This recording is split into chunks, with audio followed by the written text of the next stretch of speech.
Bueno, vamos a ver si podemos contestar algunas de las preguntas que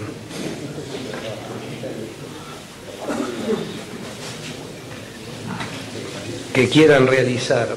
Les digo, antes que nada, que el marco de la comunión es esencial para el tratamiento y para aún la discusión de estos temas que tienen que ver con la planificación familiar, con el orden financiero.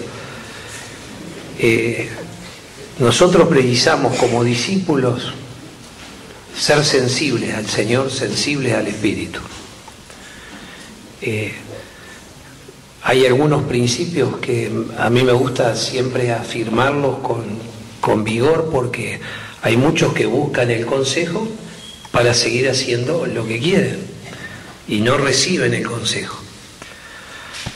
El aconsejamiento es importantísimo para la vida de cualquier hermano o hermana. Nosotros somos formados en la medida que somos sensibles al Señor y sensibles también al consejo. Es muy clara la Escritura, ¿no? El que es aconsejado, recibe el consejo, es sabio, ¿no? Es decir, el que tiene una palabra concreta de parte del Señor a través de los hermanos, la recibe y la aplica, la palabra nos dice que ese es un hombre sabio. En cambio, el que desprecia el consejo, el que desecha el consejo, es necio. La obra se hace con aquellos que realmente anhelan la sabiduría de Dios y quieren aplicar el consejo de Dios en todas las áreas.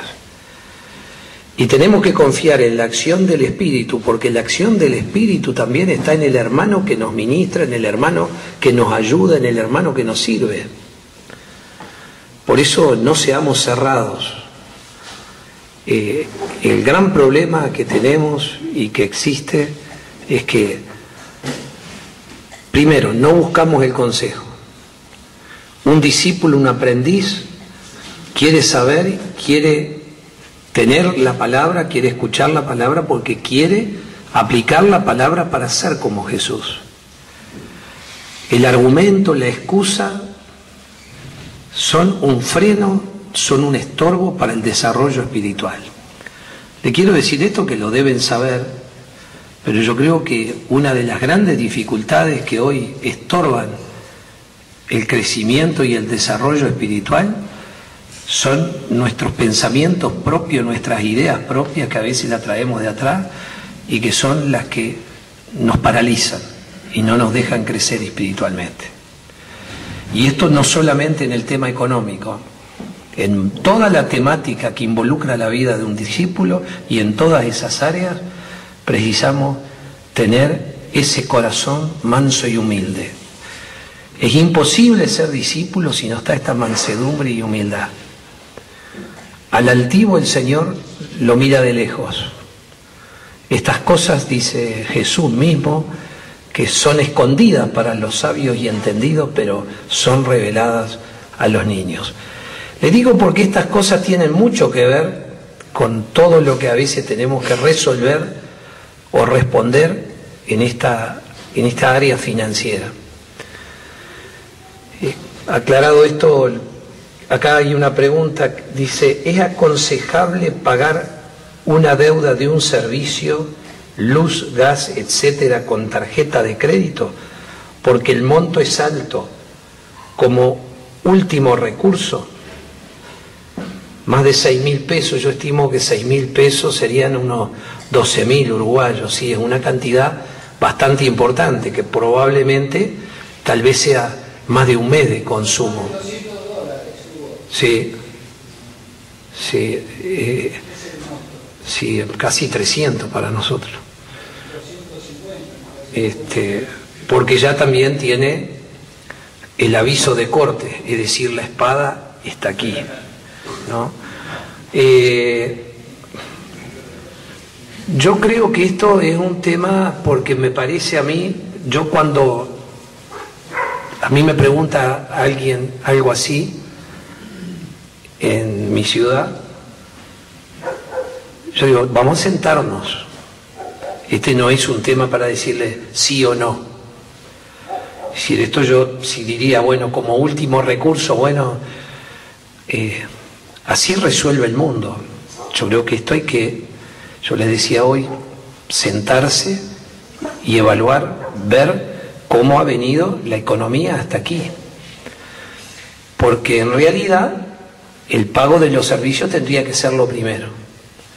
Y si con los ingresos no estamos pudiendo pagar los servicios, ya tenemos una dificultad y necesitaríamos, hasta diría, un aconsejamiento pastoral. ¿Cómo encauzar? Porque si hay una familia detrás, para mí esta es una situación de riesgo, es una situación de peligro. Y lo peor que puede pasar es uno responder algo sin tener todo el cuadro completo y tener visible todo lo que tiene relación con esa economía familiar. Por eso a esta pregunta yo diría, me parece que esto hay que ver cómo se llega o cómo se produce esta situación. Y de pronto sí puede ser que en esta instancia el recurso sea utilizar una tarjeta de crédito, pero después hay que pagar la tarjeta, porque después el problema tal vez sea más grande, sea más difícil y más complicada la situación. Si alguien paga 6.000 pesos por mes es porque no sé qué tiene en la casa, tiene 5 aire acondicionado, 10 freezer, evidentemente no es una persona indigente. Le diríamos desenchufar, empezar a desenchufar cosas. O si tenés una estufa eléctrica de 2.000 watts durante 24 horas, bueno, ponete una frazada. Ahora, ¿dónde está su? Acá está. Pagar con tarjeta es estirar el problema para dentro de muy poco. Porque si gastás 6.000 pesos por mes, lo pagás con tarjeta, el mes que viene te vienen 6.000 pesos de la tarjeta y 6.000 pesos de servicio. Entonces, claro, entonces aquí hay... hay que hacer una revisión de cómo llegaste a esa deuda. Gómez. Seguramente el que hizo la pregunta no va a levantar la mano, pero yo quiero hacer un aporte. Seguramente son 2 meses, porque en el segundo recién viene el aviso de compra. Entonces son 2 meses, son desde 3.000 seguramente. El que preguntó fue a comprar vela. El que tiene... tiene 2 meses, 6.000, hermano. No, a mí en este tema, les digo de verdad, yo los trato con sumo respeto porque evidentemente que todos necesitamos ese buen orden que viene de parte del Señor y necesitamos ayudarnos mutuamente. Yo les digo, por ejemplo, el tema de la electricidad, y acá a veces mi esposa contribuye mucho conversando con las hermanas de cómo ahorrar energía en la casa. Una de las cosas que genera muchas dificultades allá con el tema eléctrico, por ejemplo en 33, es que el agua caliente en la cocina, que allá nosotros usamos electricidad, ustedes no tenemos como ustedes tienen el gas acá, el agua caliente en la cocina, porque uno no se da cuenta y lava esto, y siempre con el agua caliente, cuando queremos acordar el importe de electricidad, suma un disparate. Y a veces dice, pero yo tengo la heladera, tengo la cocina, tengo el televisor, tengo esto nada más, ¿y cómo puede ser? Y nosotros usamos también mucho el supergas, que es el gas que viene en garrafas, y a veces es preferible, digamos, no es lo más práctico, no es lo más, pero en algunos hogares es preferible calentar el agua en una caldera, en una pava, como le dicen ustedes, y lavar los utensilios de cocina con eso, y no con el agua caliente que abre, porque en ves que se utiliza el termofón, prende, apaga, y entonces eso incrementa el consumo. Yo creo que algo que pregunta algo así, yo le animo a la comunión con el hermano con el que está relacionado para ponerse a trabajar en estos temas, ¿no? Porque cuando uno paga con recargo, por lo menos en Uruguay, los recargos son importantes, es plata. Y yo creo que hay que tener un enorme cuidado en estas cosas porque el pagar recargos es el peor negocio para un discípulo. Así que yo le digo, también en esto animarse, abrir el panorama, no olviden de estas cosas que les hablé. El tener conciencia de cuerpo nos lleva a andar en luz, a plantear estos temas. Generalmente los temas se plantean a veces cuando ya la situación está bastante complicada. Lo real es que a alguien le vienen a preguntar a uno cuando por una dificultad administrativa, cuando ya no hay margen para administrar nada. Entonces, yo creo que lo importante es ver de antemano, digamos, la situación y a la pequeña señal de peligro, bueno, abrir el cuadro, tratarlo con el hermano, compartir con el hermano y atender la situación. Para mí esto, a veces no es que tampoco las soluciones estén ahí a la vista y que decir, sí, no, tenés que hacer así o así. El recurso de la oración también es indispensable, porque tal vez lo primero que tenemos que hacer, si alguien me viene, bueno, vamos a orar por este tema, vamos a arrancar orando y que el Señor nos dé luz y dirección. Y podemos tratar y atender una situación de una manera eficaz cuando tenemos todo el cuadro arriba de la mesa, tenemos todo el panorama arriba de la mesa. No sé si alguien tenía alguna pregunta más, porque también queremos escuchar a Dani y sabemos que la hora después se va. Yo creo que quedó abierto por lo menos un panorama como para esta situación. Bueno, tomarla como todo este tema de la planificación económica familiar, tomarla también como un elemento a atender en la vida si no estamos haciendo lo que tenemos que hacer. Pero el deseo de Dios, les digo de verdad, el deseo de Dios es que nosotros atendamos y tratemos todas estas cosas para no tener estorbo en nuestro servicio al Señor.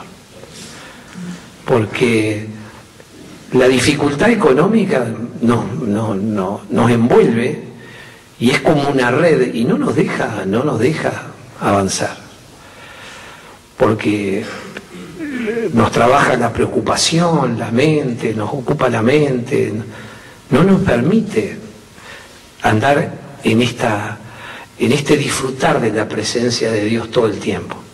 Y nosotros lo que precisamos es justamente esta relación con el Señor, que esté presente, activa siempre, porque es lo que nos va a dar la capacitación para predicar el Evangelio, anunciar el Evangelio, de ir a las personas que el Señor ya tiene preparadas para nosotros que le hablemos, y para también disponer los tiempos para enseñar las cosas que Cristo ordenó y que mandó que se hiciesen, y de esta manera llevar fruto, ¿verdad?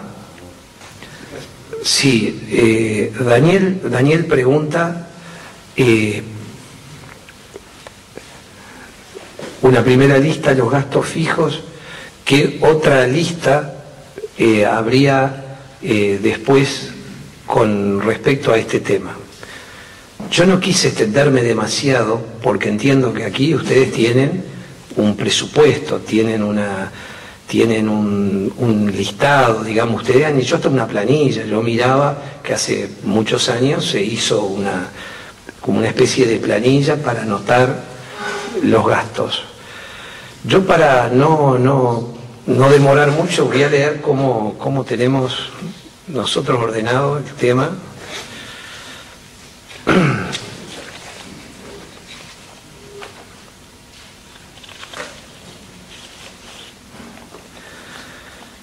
Simplemente para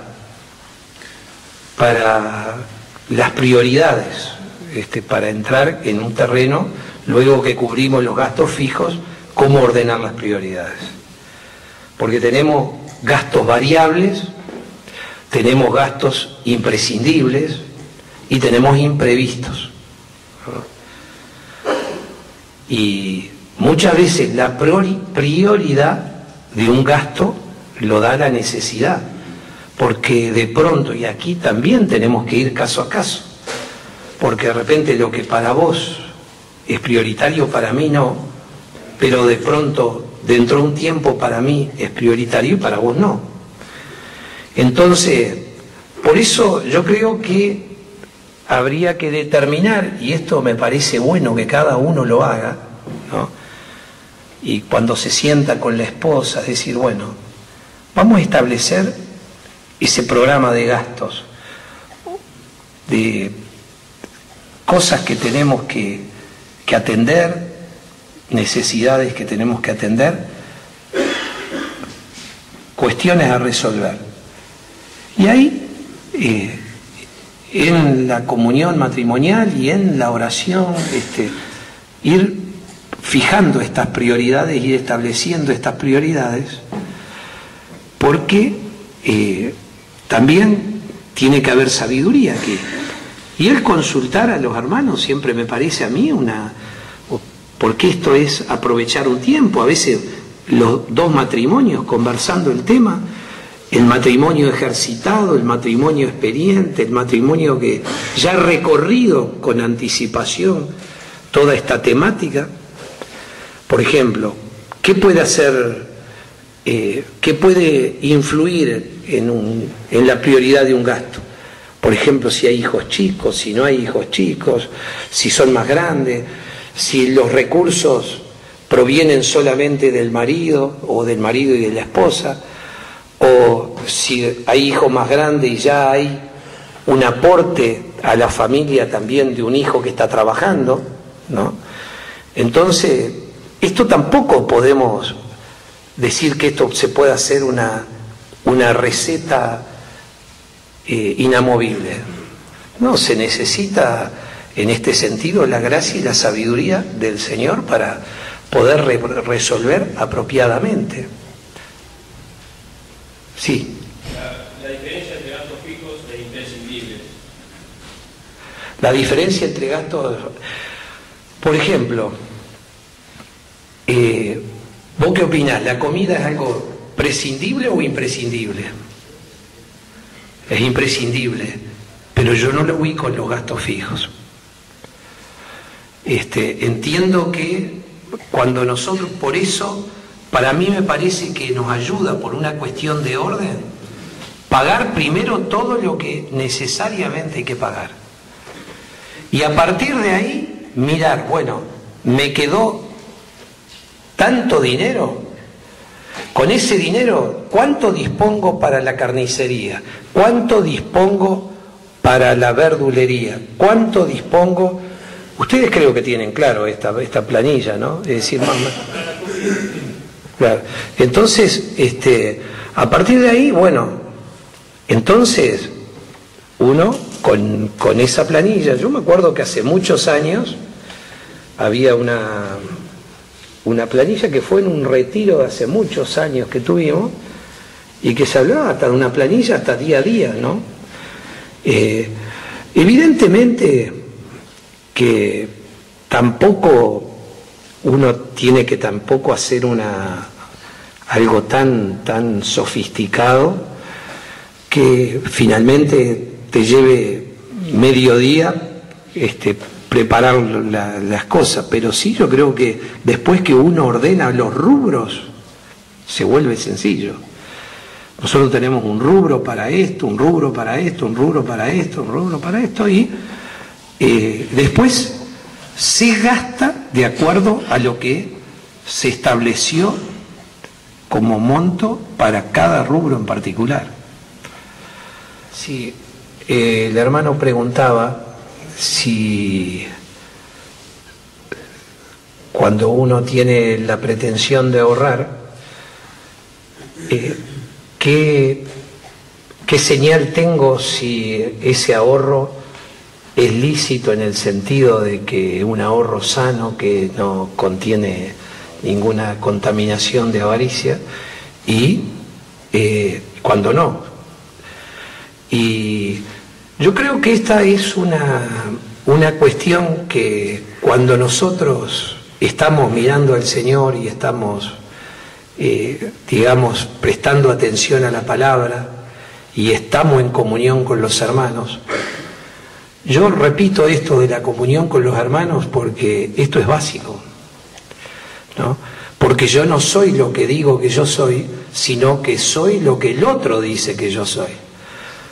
Porque yo nunca soy objetivo, yo soy subjetivo, no tengo una capacidad por mí mismo de hacer un diagnóstico de la realidad de mi condición. Yo por el Señor, la conciencia me habla y me determina cuando estoy inclinándome hacia una cosa o hacia otra. Pero el hermano que está conmigo, Dios lo puso justamente para este equilibrio, para que mi pensamiento y mi corazón y las intenciones de mi corazón realmente estén reguladas por el Espíritu y permanezca siempre en una sintonía con el Señor. Y hay algunas cosas que yo, por ejemplo, algunas notas, vos me preguntás cómo percibís, ¿verdad? Algunas notas, ¿cuánto tiempo está en mi mente el pensamiento respecto a eso? Es decir, ¿cuánto tiempo me lleva o cuánto me distrae esta idea del ahorro? Yo siempre en mi trabajo naturalmente veía que tenía un recurso extra, miraba bien la previsión de lo futuro que tenía y yo separaba una cifra prudente que no me fuera a afectar y simplemente tenía una cuenta en dólares y la ponía en dólares. Y yo le explicaba, como siempre hemos tenido cierta reserva con el sistema bancario, a veces algún dólar en el banco y otro dólar en casa, ¿no? Ahora, cada realidad es diferente. Uruguay no es lo mismo que Argentina, cada uno conoce el lugar donde vive, donde está, y sabe cuál puede ser realmente las prioridades que...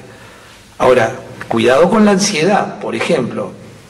Digo, bueno, voy a poner una cifra simplemente y le voy a hablar en dólares para que...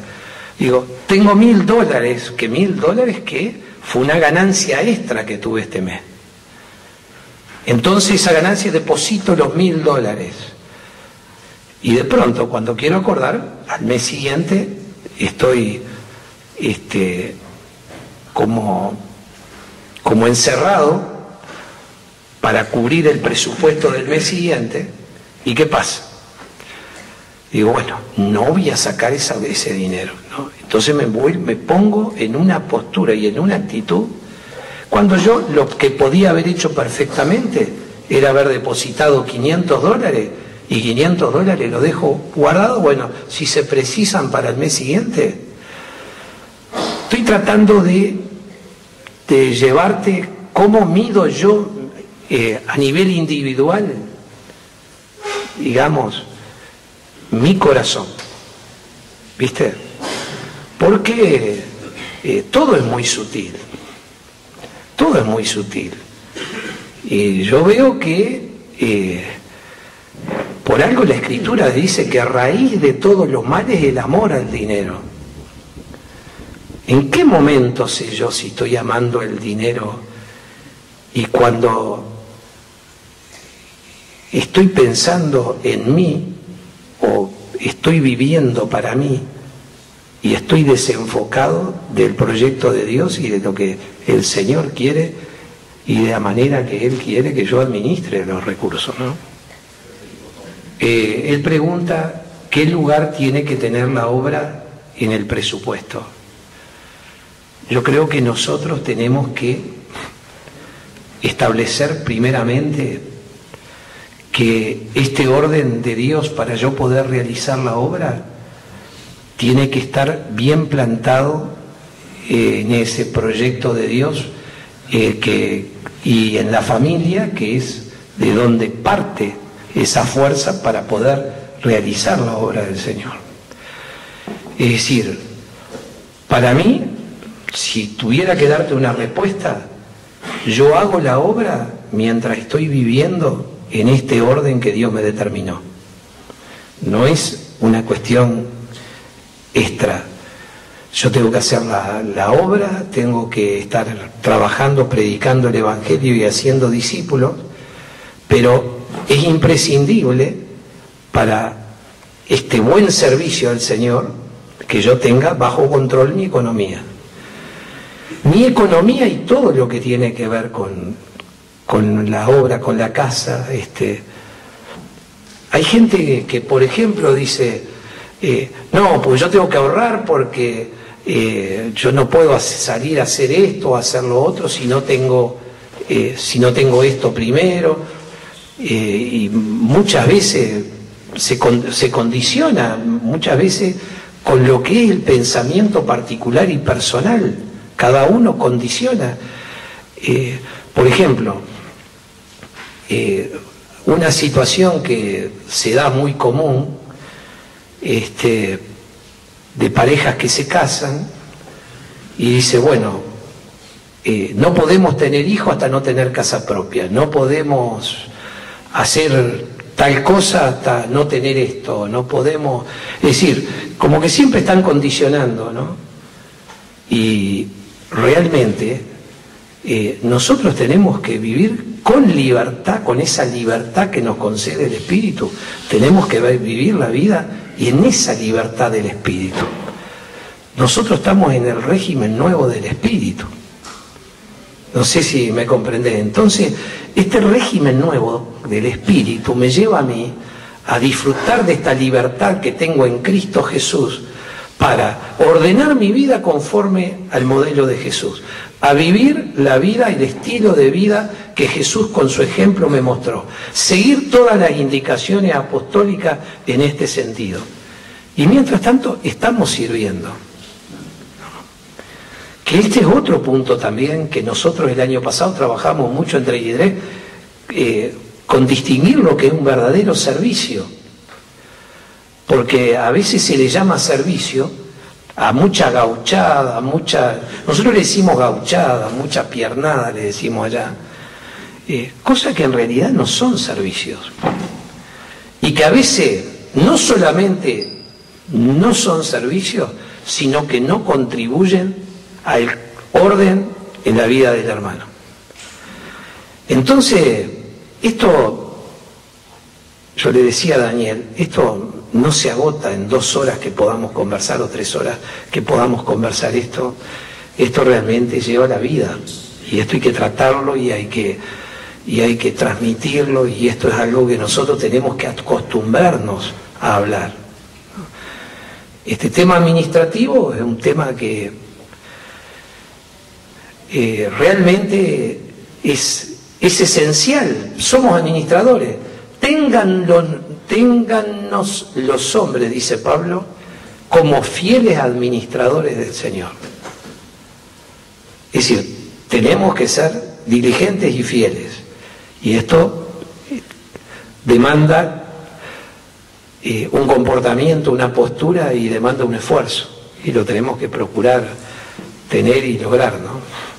Bueno, espero que el Señor nos siga cubriendo y ayudando en toda esta temática, que la podamos abordar. Esto es buenísimo, ¿no? Y bueno, ejercer fe. Dios es bueno, Dios es justo, Él nos ama y Él quiere lo mejor para nosotros. ¿Qué más? ¿Qué más queremos? No precisamos más nada. Bueno, gracias. Un aplauso para Hugo.